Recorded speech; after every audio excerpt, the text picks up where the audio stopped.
आप सभी दोस्तों को नमस्कार।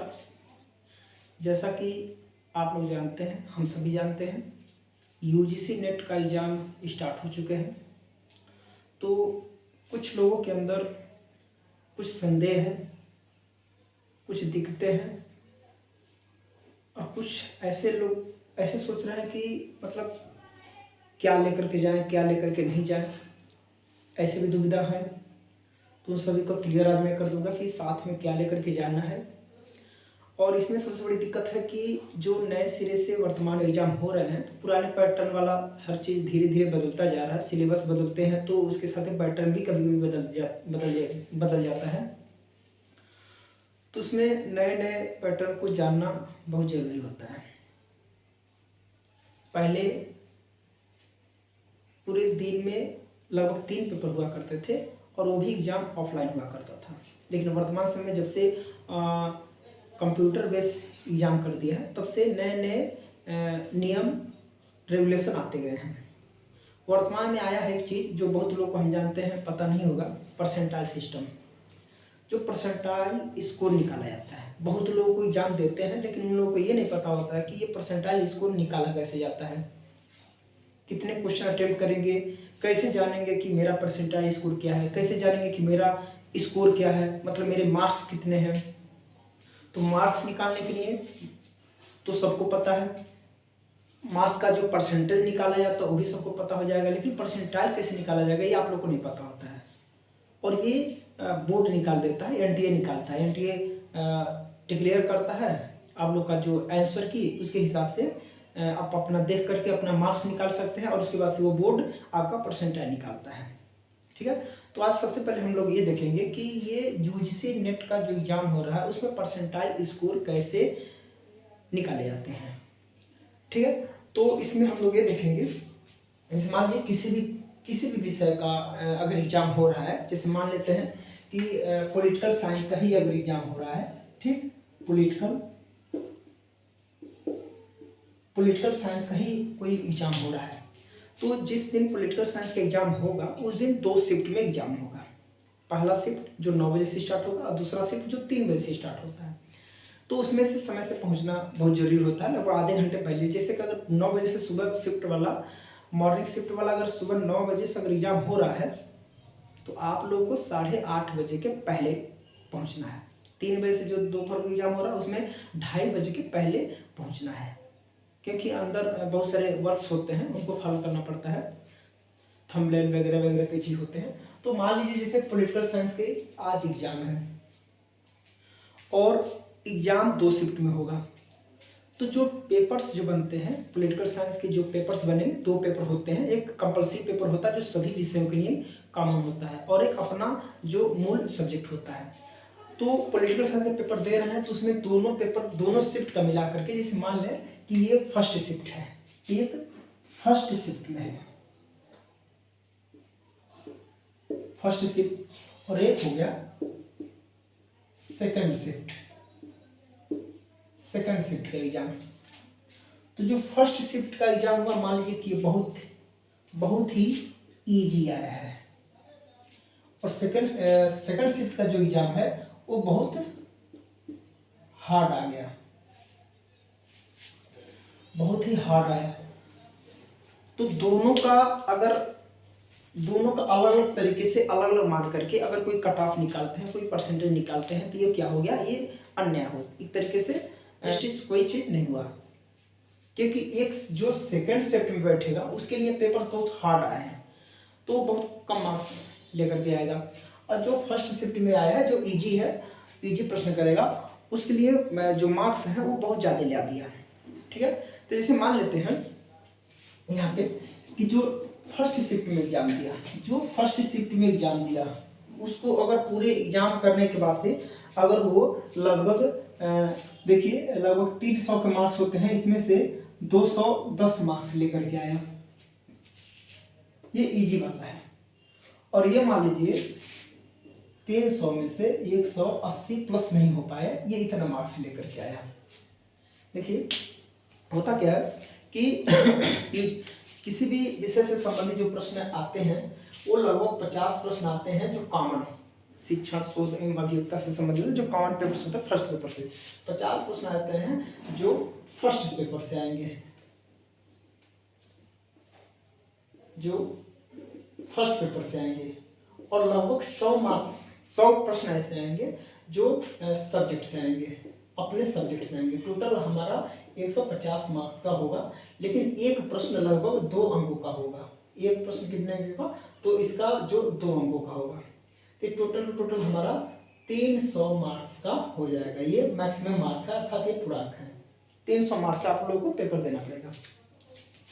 इसमें अब कोई अधिकतम मार्क लेकर के आया है 210, और कोई बहुत ही जिसका पेपर बहुत हार्ड हो अधिकतम मार्क लेकर के ये 180 से ज़्यादा हो ही नहीं पाया। तो क्या दोनों का मार्क्स के दोनों को पेपर्स का एक ही मान करके कैसे हम लोग कट ऑफ निकालेंगे? तो इसीलिए ये परसेंटाइल सिस्टम लाया जाता है। तो परसेंटाइल का एक फार्मूला होते हैं, उस फार्मूले को हम बता रहे हैं। उस फार्मूले को इस मान लीजिए परसेंटाइल निकालना है,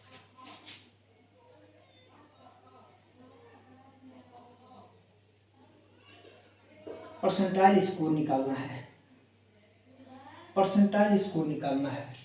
तो इसमें देखेंगे कि नंबर ऑफ स्टूडेंट, इसमें मान लीजिए कि number of students behind you upon number of student यहाँ पे total students appear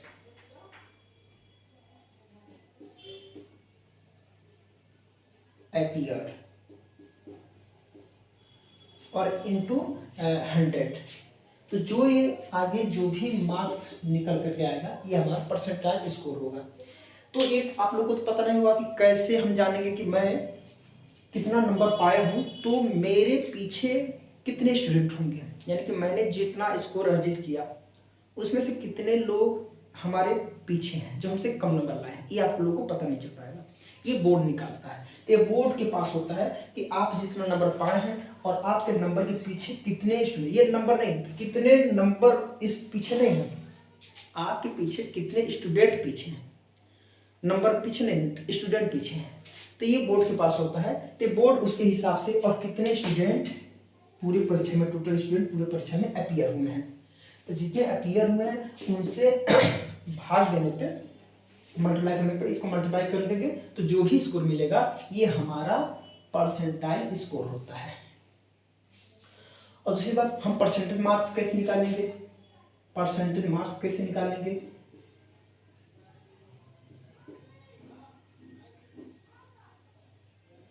percentage marks कैसे निकालेंगे? होता है कि जब यूजीसी नेट, एनटीए नेट ने एग्जाम कराने के बाद एनटीए ने जैसे ही आंसर की जारी किया, तो आंसर की जारी करने के बाद से जो आंसर की आप लोगों ने जो स्कोर कार्ड आप डाउनलोड करेंगे, उस डाउनलोड से आपका आपने कौन सा स्कोर किया, कितना, कौन सा प्रश्न का कौन सा जवाब दिया, ये आपको देगा। फिर वो बोर्ड अपना आंसर की भी दिखाएगा कि इसका ये आंसर है। तो इसके हिसाब से आप अपना आंसर देख सकते हैं, फिर मार्क्स देख सकते हैं। तो पूरे मार्क्स से आप परसेंटेज निकाल सकते हैं। परसेंटेज निकालने का वही तरीका है, जैसे मान लीजिए कि मेरा किसी का 210 नंबर है, 210 नंबर है, तो आप इसे 300 ऐसे कर देंगे, ठीक है। तो ये आपका खत्म हो जाएगा, है। तो ये आपका टोटल 70% ला सकता है, ठीक है। तो ये आपका हो जाएगा परसेंटेज निकालने का तरीका। कंफ्यूजन आप लोग के अंदर है कि एग्जाम के समय हम लोग को क्या क्या लेकर के जाना है, वो भी इस समय हम क्लियर कर दे रहे हैं। तो हम देखेंगे कि एग्जाम के समय जो अभ्यर्थियों के अंदर, जो स्टूडेंट के अंदर जो कन्फ्यूजन बना हुआ है वो सबसे पहले दूर करना, और ये सावधानी बरतनी ही चाहिए। एग्जाम के समय हम पहले से सचेत रहें कि हम क्या क्या लेकर के जाएंगे, कैसे जाएंगे, कैसे तैयारी बना करके जाएंगे। पहले नंबर की कि 2 शिफ्ट में कोई भी एग्जाम होगा, तो पहला जो एग्जाम हो रहा है वो 9 बजे से हो रहा है, और दूसरा एग्जाम जो हो रहा है वो 3 बजे से हो रहा है। क्लियर? ये 9 बजे और ये पीएम पे हो रहा है।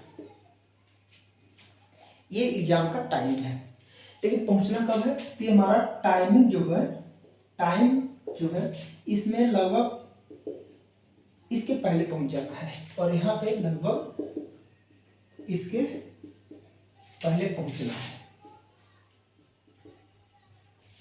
इतने टाइम के पहले पहुंचना है, क्योंकि कुछ वर्ड्स होते हैं अंदर, उसको देखना पड़ता है। क्या लेकर जाना है?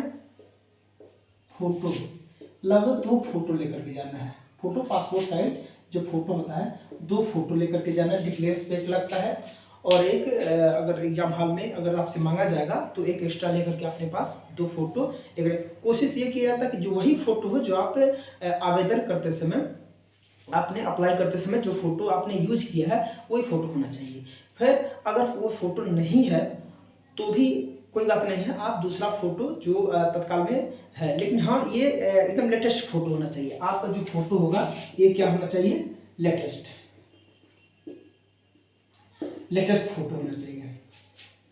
ऐसा ना हो कि आपने इंटर पास किया था, हाई स्कूल पास किया था तो उस समय का कोई फोटो आपके पास हो तो वो लगा दें, ऐसा नहीं करना चाहिए। लगभग लेटेस्ट फोटो आपके पास होना चाहिए। अगर आवेदन करते समय वाला फोटो आपके पास नहीं है तो फिर एक लेटेस्ट फोटो आप खिंचवा कर रख सकते हैं, ठीक है। तो ये लेटेस्ट फोटो आपके पास 2 फोटो आपके पास उस समय होना चाहिए। बाकी आपके पास उसमें आप एक अंगूठा लगाने के लिए जो डिक्लेरेशन एक पेज निकलेगा सेकंड नंबर पे एडमिट कार्ड के साथ, तो उसमें आपका थंबनेल वगैरह लगेगा। तो आप उस पर थंबनेल लगाने के लिए आप एडमिट कार्ड जो आप निकालेंगे तो एडमिट कार्ड पे आपको फोटो साथ लेना, फोटो चस्पा कर देना है, अटैच कर देना। अगर फोटो नहीं अटैच कर रहे हैं तो एग्जाम हॉल में आप अटैच कर सकते हैं। कोशिश करिए कि आप पहले अटैच, सिग्नेचर वगैरह आप एग्जाम हॉल में ही करें। एग्जाम हॉल में पहुंचकर ही सिग्नेचर करें, थंबनेल वो लगवाएंगे वहीं पे पहले भी लगा सकते हैं। कोशिश करिए कि एग्जाम हॉल के समय है आप और सिग्नेचर भी अपना एडमिट कार्ड पे ही एग्जाम के हॉल में ही करें। जो डिक्लेरेशन पेपर पे जो आता है वो चीज़ भरने के लिए, फिर उसमें अपना नाम और अपना एड्रेस भी उस पर दिया होगा, अपना नाम और एड्रेस भरना है। क्लियर। एक तीसरा जो पेपर निकलेगा एडमिट कार्ड के समय, तो तीसरे नंबर में जो पेपर निकलेगा वो उन लोगों के लिए है जिन्होंने आवेदन करते समय आधार कार्ड नहीं लगाया, आधार नंबर नहीं लगाया, और प्लस जिन्होंने एग्जाम देते समय, एग्जाम जब देने गए तो उन्होंने आधार कार्ड का ओरिजिनल आधार कार्ड या कोई भी आईडी प्रूफ नहीं लेकर गए हैं। तो उनके लिए वो चीज़ें हैं कि उनके फॉर्म एक फिलअप, नीचे फॉर्म फिलअप करना तो उसमें अपना डिटेल भरने के लिए आता है तो उसको भरना पड़ता है, ठीक है। उसके बाद से सिग्नेचर आपका वही करना है, एग्जाम के हॉल में ही करना है, एग्जाम टाइम में करना है, ठीक है। आईडी कार्ड जो है,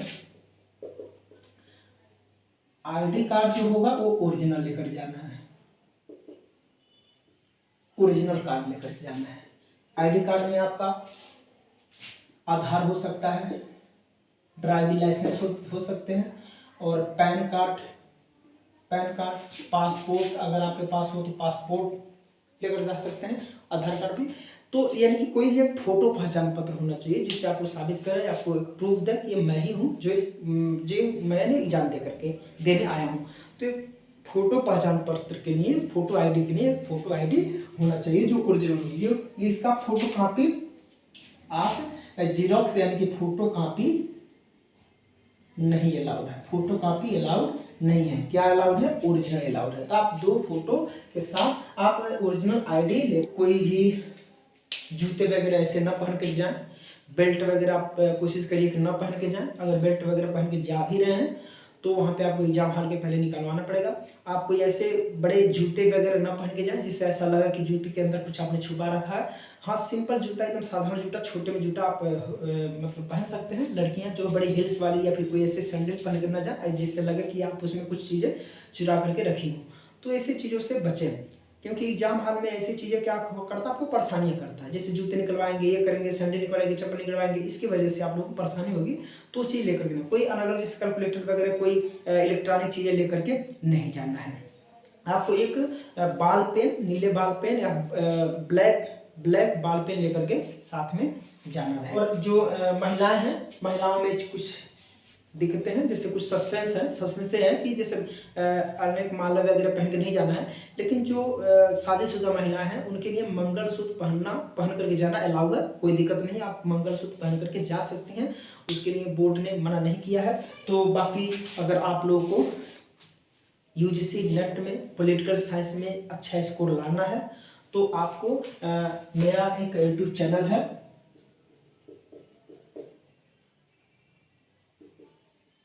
पॉलिटिकल पॉलिटिकल अलायंस नाम का। इसको आप फॉलो करें, इसको आप सब्सक्राइब करें, लाइक करें।